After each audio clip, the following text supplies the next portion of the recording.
Hello friends, आज के session में हम लोग सेट नंबर 5 कवर करेंगे और आप लोगों को बताते चलें कि अभी हम लोग एसएससी जीडी के लिए प्रीवियस ईयर क्वेश्चन का सीरीज कवर कर रहे हैं और उस क्रम में आज हम लोग 11/1/2023 शिफ्ट 1 के क्वेश्चन को देखेंगे। ठीक है, और इससे पहले का 1 से लेकर 4 तक का सेट जो अपलोड किया गया है, अगर आप लोग उस वीडियो को नहीं देखे हैं तो इस वीडियो के डिस्क्रिप्शन में उसका लिंक दिया गया, आप लोग यहाँ से देख लीजिए या फिर हमारे चैनल के प्ले लिस्ट में भी जाके आप लोग उस वीडियो को देख सकते हैं।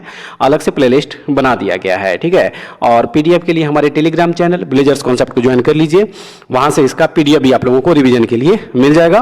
पीडीएफ का लिंक इस वीडियो के डिस्क्रिप्शन में दिया गया है। इसके अलावा आप लोग हमारे व्हाट्सएप चैनल से भी जुड़ सकते हैं, उसका भी लिंक जो है इस वीडियो के डिस्क्रिप्शन में दिया गया है।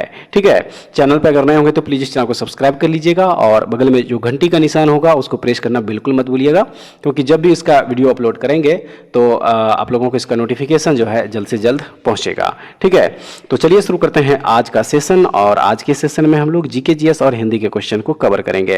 तो देखिए, 1 से लेके 20 तक का जो क्वेश्चन दिया गया है वो रीजनिंग का क्वेश्चन है और उसके बाद क्वेश्चन नंबर 21 से जो है सामान्य ज्ञान एवं सामान्य जानकारी का जो क्वेश्चन यहाँ से शुरू हो रहा है।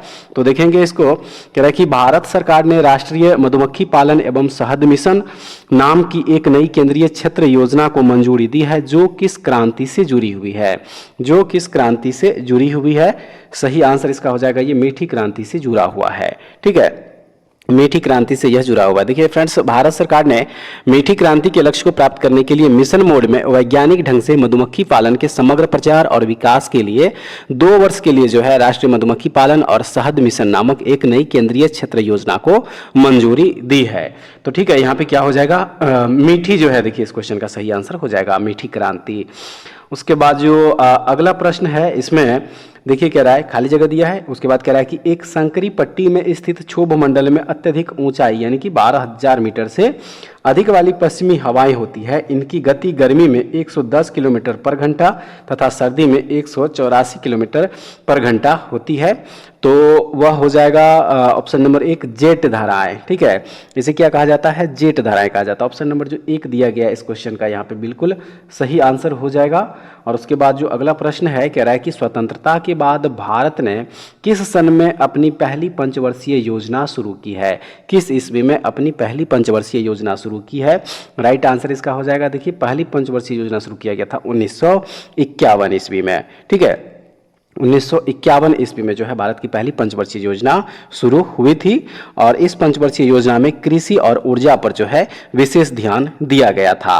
और फ्रेंड्स, आप लोगों को बताते चलें कि अर्थशास्त्री KN राज के द्वारा तैयार की गई यह योजना हेरोड डोमर मॉडल पर आधारित था। ये भी कई बार पूछ लिया जाता है, तो इसको भी आप लोग जरूर याद रखिएगा। ऑप्शन नंबर 4 इस क्वेश्चन का सही आंसर है। अगला प्रश्न है, 2003 में सबसे कम आयु में पद्म विभूषण प्राप्त करने वाले भारतीय नर्तक या नर्तकी का नाम निम्न में से क्या था। सही आंसर है सोनल मानसिंह जो है उस नर्तकी का नाम था। ठीक है, सोनल मानसिंह जो है यह एक भारतीय शास्त्रीय नर्तकी तथा भरतनाट्यम और ओडिसी नृत्य शैली की गुरु है। उन्हें भारत के राष्ट्रपति द्वारा राज्यसभा का सदस्य बनाने के लिए भी नामित किया गया था और 1992 में पद्म भूषण और 2003 में पद्म विभूषण पाने वाली सबसे कम आयु की शास्त्रीय नर्तकी है ये। तो ऑप्शन नंबर 2 हो जाएगा सोनल मानसिंह। और उसके बाद जो अगला प्रश्न है, प्रश्न नंबर 25, देखिए इस प्रश्न में कह रहा है कि कैल्शियम कार्बोनेट का रासायनिक सूत्र क्या है। कैल्शियम कार्बोनेट का रासायनिक सूत्र यहाँ पे पूछा जा रहा है। तो देखिए CaCO3 जो है यह कैल्शियम कार्बोनेट का रासायनिक सूत्र यानी कि केमिकल फॉर्मूला है। तो ऑप्शन नंबर जो 2 दिया गया है इसका बिल्कुल सही आंसर यहाँ पे हो जाएगा। और उसके बाद जो अगला प्रश्न हो जाएगा फ्रेंड्स, इसमें प्रश्न नंबर है 26, कह रहा है कि किस विटामिन को थायमिन के नाम से भी जाना जाता है। किस विटामिन को थायमिन के नाम से भी जाना जाता है।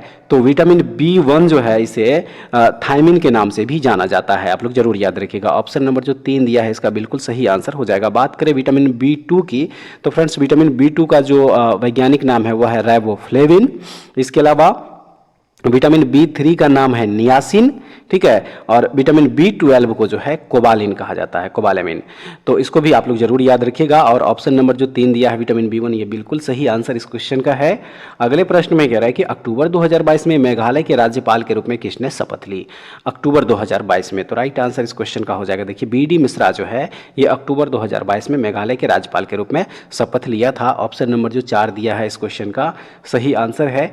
अगले प्रश्न में कह रहा है कि गांधी इरविन समझौते पर किस वर्ष हस्ताक्षर किए गए थे? गांधी इरविन समझौते पर किस वर्ष हस्ताक्षर किए गए थे? तो ये 1931 ईस्वी में जो है इस पे हस्ताक्षर किए गए थे, आप लोग जरूर याद रखिएगा। ऑप्शन नंबर जो 1 है इसका बिल्कुल सही आंसर है।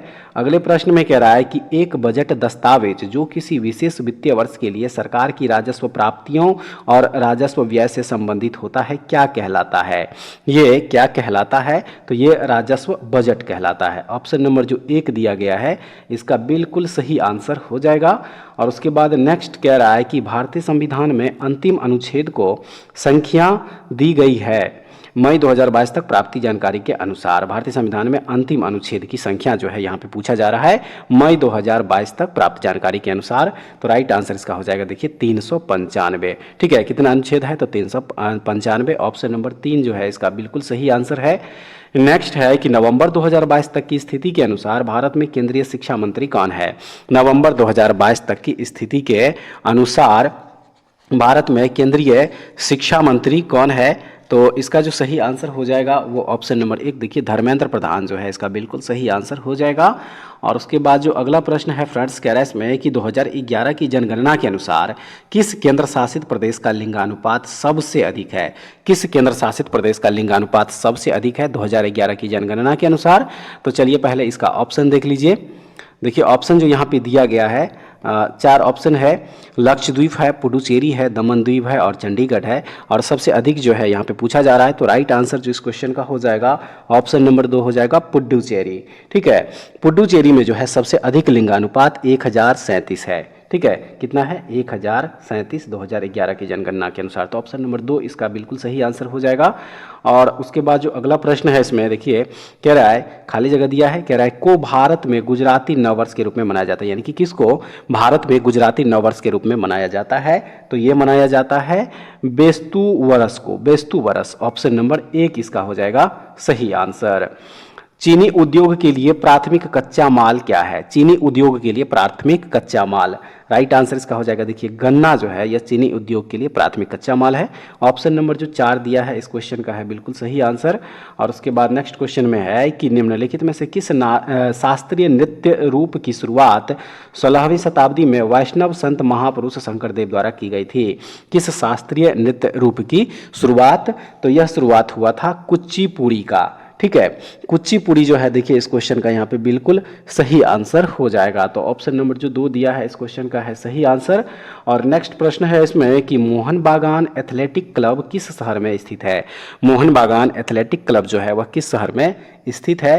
तो याद रखिएगा ये कोलकाता शहर में स्थित है। ठीक है, मोहन बागान एथलेटिक क्लब जो है यह कोलकाता पश्चिम बंगाल में स्थित एक भारतीय पेशेवर स्पोर्ट्स क्लब है और इसकी स्थापना 1889 ईस्वी में हुई थी। इसको भी आप लोग जरूर याद रखिएगा। ठीक है, तो ऑप्शन नंबर जो 2 दिया है बिल्कुल सही आंसर हो जाएगा। और नेक्स्ट क्वेश्चन है कि फीफा विश्व कप 2022 की मेजबानी किसने की? फीफा विश्व कप 2022 की मेजबानी किसने की? तो ये मेजबानी किया गया था कतर के द्वारा। ठीक है, कतर के द्वारा। और इसमें फ्रांस जो है फ्रेंड्स फ्रांस के खिलाफ जो है फाइनल मैच खेला गया था, अर्जेंटीना ने खेला था ये, और फाइनल मुकाबला जो है अर्जेंटीना ने जीता था। ठीक है, तो ऑप्शन नंबर जो 2 दिया है इस क्वेश्चन का है सही आंसर। और नेक्स्ट क्वेश्चन में कह रहा है कि देश के राष्ट्रपति को उनके पद से हटाने को किस रूप में जाना जाता है? देश के राष्ट्रपति को उनके पद से हटाने को किस रूप में जाना जाता है? तो इसे महाभियोग के रूप में जाना जाता है। किस रूप में? महाभियोग के रूप में। और ये भारतीय संविधान का जो अनुच्छेद है 61 इसी में जो है इससे संबंधित दिया गया है। अनुच्छेद हो जाएगा 61। ठीक है, भारतीय राष्ट्रपति को हटाने से। तो ऑप्शन नंबर 1 इस क्वेश्चन का है सही आंसर। और नेक्स्ट क्वेश्चन है कि निम्नलिखित यूनानी शासकों में से किसने मेगास्थनीज को चंद्रगुप्त मौर्य के दरबार में भेजा था? किसने भेजा था? तो ये भेजा था सेल्यूकस निकेटर, याद रखिएगा। ऑप्शन नंबर 1 इस क्वेश्चन का है बिल्कुल सही आंसर। और उसके बाद जो अगला प्रश्न है इसमें देखिए कह रहा है कि विरासत का अधिकार, राइट ऑफ इनहेरिटेंस, किस ओर ले जाता है। विरासत का अधिकार जो है वह किस ओर लेके जाता है। राइट आंसर इसका भूमि का विभाजन की ओर ले जाता है। ये ऑप्शन नंबर 3 जो है बिल्कुल सही हो जाएगा। और उसके बाद अब जो है फ्रेंड्स देखिए प्रश्न नंबर 41 से लेके 60 तक का जो क्वेश्चन है वो मैथ का क्वेश्चन है, तो इसको आप लोग खुद से सॉल्व कर लीजिएगा या फिर बाद में जो है हम लोग इसका अलग से वीडियो बनाएंगे, उसमें जो है आप लोग देख लीजिएगा। ठीक है, उसके बाद चलिए अब हम लोग जो है देखेंगे प्रश्न नंबर 61 से। ठीक है, और यहाँ से जो है देखिए हिंदी का क्वेश्चन शुरू हुआ है। इसमें कह रहा है कि विकल्पों में से निम्नलिखित वाक्यांश के लिए उपयुक्त शब्द चुनें जो इंद्रियों से परे हो, जो इंद्रियों से परे हो। तो इसके लिए जो सही आंसर हो जाएगा वो हो जाएगा यहाँ पे ऑप्शन नंबर 1 यानी कि अतीन्द्रिय हो जाएगा इसके लिए। ठीक है, याद रखिएगा ऑप्शन नंबर जो 1 दिया है इस क्वेश्चन का है सही आंसर। नेक्स्ट है निम्नलिखित वाक्य के रेखांकित अंश के स्थान पर विकल्पों में सबसे उपयुक्त शब्द का चयन कीजिए। शोक है कि मैं आपके पत्र का उत्तर नहीं दे सका। शोक है कि मैं आपके पत्र का उत्तर नहीं दे सका, रेखांकित शब्द है शोक। ठीक है, तो इसके लिए जो उपयुक्त शब्द हो जाएगा वो हो जाएगा खेद। ठीक है, क्या हो जाएगा, खेद हो जाएगा। ऑप्शन नंबर 4 बिल्कुल सही। और उसके बाद जो अगला प्रश्न है इसमें प्रश्न नंबर 63 देखिए कह रहा है कि गंगा नदी भारत देश में हजारों लोगों की जीवनदायिनी है। निम्नलिखित में से कौन सा शब्द गंगा का पर्यायवाची शब्द इनमें से नहीं है। इनमें से कौन सा शब्द है जो कि गंगा का पर्यायवाची नहीं है, तो वह है हंसजा। ठीक है, हंसजा शब्द जो है देखिए यह गंगा का जो है पर्यायवाची शब्द नहीं है। ऑप्शन नंबर 1 इस क्वेश्चन का है सही आंसर। उसके बाद जो अगला प्रश्न है इसमें कह रहा है कि सिंह की सवारी सबके बस की बात नहीं है। उस विकल्प का चयन कीजिए जो उपर्युक्त वाक्य में रेखांकित शब्द का पर्यायवाची शब्द नहीं है। यानी कि सिंह का इनमें से कौन सा पर्यायवाची शब्द नहीं है, इनमें से कौन सा सिंह का पर्यायवाची शब्द नहीं है। तो देखिए मणि जो है यह सिंह का पर्यायवाची शब्द नहीं होगा। ऑप्शन नंबर 3 जो है बिल्कुल सही आंसर है। नेक्स्ट है सारे शरीर की हड्डियों का ढांचा वाक्यांश के लिए सार्थक शब्द कौन सा होगा। सार्थक शब्द कौन सा होगा, तो वह हो जाएगा देखिए कंकाल। सारे शरीर की हड्डियों का ढांचा वाक्यांश के लिए सार्थक शब्द क्या है, कंकाल है। ऑप्शन नंबर 2 हो जाएगा इस क्वेश्चन का सही आंसर। जो कहा गया है वाक्यांश के लिए सार्थक शब्द क्या है, जो कहा गया है वाक्यांश के लिए सार्थक शब्द जो है यहाँ पे पूछा जा रहा है, तो सार्थक शब्द हो जाएगा कथित। ऑप्शन नंबर 3 जो है बिल्कुल सही हो जाएगा। निम्नलिखित में से अशुद्ध वाक्य कौन सा है, निम्नलिखित में से अशुद्ध वाक्य कौन सा है। तो इसमें देखिए जो लिखा हुआ है कि कोयल पेड़ में बैठी है, कोयल पेड़ में बैठी है, ये जो है यहाँ पे क्या हो जाएगा, अशुद्ध जो है ये वाक्य हो जाएगा, क्योंकि कोयल जो है पेड़ में नहीं बल्कि पेड़ पर बैठी है। यहाँ पे में नहीं होना चाहिए, यहाँ पे पर होनी चाहिए। ठीक है, तो ऑप्शन नंबर 1 इस क्वेश्चन का है सही आंसर। अगला प्रश्न है ऑफिसर ने कर्मचारी को फाइल लाने का आदेश दिया। इस वाक्य में प्रयुक्त आदेश शब्द का अर्थ क्या है। आदेश शब्द का अर्थ जो है यहाँ पे पूछा जा रहा है, तो इसका अर्थ हो जाएगा आज्ञा पालन के लिए कहना, आज्ञा पालन के लिए कहना। ऑप्शन नंबर 2 इसका बिल्कुल सही आंसर हो जाएगा। निम्न विकल्पों में से अशुद्ध वाक्य छांटिए, अशुद्ध वाक्य को छांटना है। तो देखिए इसमें ऑप्शन नंबर जो 2 में दिया गया है कि लड़के ने घर जाना है, लड़के ने घर जाना है जो दिया गया है, देखिए ये अशुद्ध वाक्य यहाँ पे हो जाएगा। ठीक है, यहाँ पे क्या हो जाएगा, ये अशुद्ध वाक्य हो जाएगा। ऑप्शन नंबर 2 बिल्कुल सही आंसर हो जाएगा। और उसके बाद नेक्स्ट क्वेश्चन है कि निरक्षर शब्द का विलोम क्या होगा। निरक्षर शब्द का विलोम पूछा जा रहा है, तो देखिए निरक्षर का उल्टा यानी कि विलोम क्या हो जाएगा, साक्षर हो जाएगा। तो ऑप्शन नंबर 4 इसका बिल्कुल सही आंसर है। और उसके बाद चलिए अब अगला प्रश्न देखते हैं। प्रश्न नंबर जो 71 दिया गया है, कह रहा है इसमें कि निम्नलिखित वाक्य के किस भाग में वर्तनी संबंधी त्रुटि है। आजकल दिल्ली के प्रगति मैदान में हस्तशिल्प प्रदर्शनी चल रही है। ठीक है, और इसमें कह रहा है कि वर्तनी शब्द जो है जिसमें कि त्रुटि दिया गया है उसको क्या करना है, छांटना है। राइट आंसर इसका हस्तशिल्प प्रदर्शनी जो दिया गया है, देखिए ये यहाँ पे क्या हो जाएगा, गलत हो जाएगा। ठीक है, यहाँ पे क्या हो जाएगा, ये गलत हो जाएगा, क्योंकि हस्तशिल्प प्रदर्शनी जो लिखा हुआ है ये गलत हो जाएगा। ये प्रदर्शनी जो है यहाँ पे देखिए इस तरह से लिखा जाएगा। ठीक है, इस तरह से लिखा जाएगा। तो ऑप्शन नंबर 3 बिल्कुल सही आंसर हो जाएगा। और उसके बाद जो नेक्स्ट क्वेश्चन है इसमें कह रहा है कि मुहावरों और उनके अर्थ का निम्नलिखित में से कौन सा युग्म सही है, कौन सा युग्म इसमें से सही है। तो सही युग्म है त्रिशंकु होना यानी कि अधर में लटकते रहना। ऑप्शन नंबर 3 हो जाएगा इस क्वेश्चन का सही आंसर। उसके बाद जो अगला प्रश्न हो जाएगा इसमें देखिए प्रश्न नंबर हो जाएगा 73 और इसमें कह रहा है कि तब की बात कुछ और थी फिर ऐसा नहीं होगा। उपर्युक्त वाक्य में प्रयुक्त तब फिर समानार्थक क्रिया विशेषण के सही अर्थ यहाँ पे क्या है, तो सही अर्थ इसका हो जाएगा, देखिए तब का अर्थ उस समय और फिर का अर्थ दोबारा हो जाएगा, यानी कि ऑप्शन नंबर जो 2 दिया गया है बिल्कुल सही आंसर हो जाएगा। ठीक है, चलिए अब अगला प्रश्न जो दिया गया है इस प्रश्न को देखेंगे। निम्नलिखित वाक्य के किस भाग में शब्द चयन संबंधी अशुद्धि है, तो इसमें जो अशुद्धि हो जाएगा देखिए वो हो जाएगा, देखिए बड़े बड़े संकट हैं, ऑप्शन नंबर 1 जो दिया गया है इस क्वेश्चन का यहाँ पे सही आंसर हो जाएगा। ठीक है, चलिए नेक्स्ट क्वेश्चन देखेंगे। कह रहा है इसमें कि निम्नलिखित मुहावरे के लिए उपयुक्त सार्थक शब्द है, मुहावरा है टका साथ जवाब देना, टका साथ जवाब देना, तो इसके लिए हो जाएगा साफ इनकार करना, ऑप्शन नंबर 1 में बिल्कुल सही आंसर दिया गया है। और उसके बाद जो देखिए यहाँ से अब प्रश्न नंबर 76 से कह रहा है कि निम्नलिखित गद्यांश में कुछ शब्दों को हटा दिया गया है, दिए गए विकल्पों की सहायता से रिक्त स्थानों की पूर्ति कीजिए, प्रत्येक संख्या के लिए सबसे उपयुक्त विकल्प का चयन करें। तो यहाँ से जो पहले ये गद्यांश दिया गया है इसको आप लोग पूरा पढ़ लीजिएगा, ठीक है, 80 तक। और उसके बाद देखिए जो ऑप्शन दिया गया है 76 में 4 ऑप्शन जो दिया गया है, सही आंसर इसका ऑप्शन नंबर 2 प्रसन्नतापूर्वक हो जाएगा, प्रसन्नतापूर्वक ऑप्शन नंबर 2। 77 का आंसर हो जाएगा अधिक, ऑप्शन नंबर 1। 78 का हो जाएगा प्रतीक्षा, ऑप्शन नंबर 1। 79 का हो जाएगा देखिए सही आंसर जो वो हो जाएगा सम्मिलित, ऑप्शन नंबर 4।